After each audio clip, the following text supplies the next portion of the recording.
நம்ம இப்போ டால் மக்னி செய்ய போகிறோம். டால் மக்னி செய்கிறதுக்கு கருப்பு உளுந்து எடுத்துக்கணுங்க, தோலோடு எடுத்துக்கலாம்.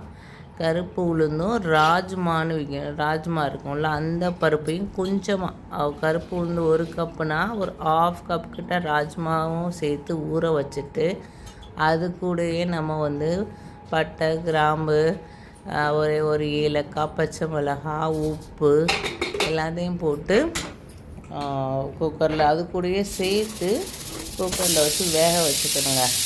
வேக வச்சுட்டு ஒரு 4-5 விசில் நல்லா விடணும். கருப்பு உளுந்து ஆல்ரெடி நம்ம ஊற தான் வச்சுருக்கோம், வேகிறது கொஞ்சம் நல்லா டைம் எடுத்துகிட்டு 5-6 விசில் விட்டோன்னா அதை நல்லா மசிச்சுக்கணும்.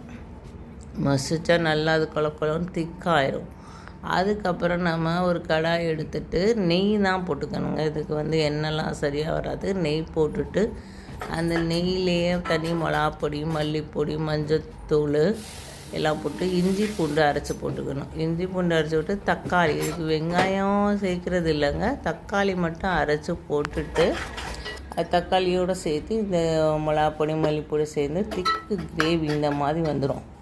இப்படி வந்தோன்னே திரும்பி அந்த பருப்புகளை நல்லா மசித்து விட்டு அந்த பருப்பை இந்த கடாயில் சேர்த்து இந்த மசாலா கூட சேர்த்து நல்லா கலக்கி விட்டுட்டு நல்லா கொதிக்க விடணுங்க. கொதிக்க விட்டுட்டு உப்பு சேர்த்துட்டு பால் சேர்க்கணும். பால் தான் இதுக்கு டேஸ்ட்டே கொடுக்குறது. பாலும் சேர்த்து இது நல்லா ஒரு கொதி வர வரையும் நம்ம வெயிட் பண்ணிவிட்டு பால் சேர்த்து அது கெட்டு போயிடணும்லாம் பயப்பட வேணாம். அது நல்லா ஆயிருங்க. நல்லா ஆனோன்னா கொஞ்சம் நான் முந்திரி பருப்பு ஊற வச்சுருக்கேன், அதையும் சேர்த்து கொதிக்க வச்சு திக்கானோன்னு கொத்தமல்லி போட்டு இறக்கிடலாங்க.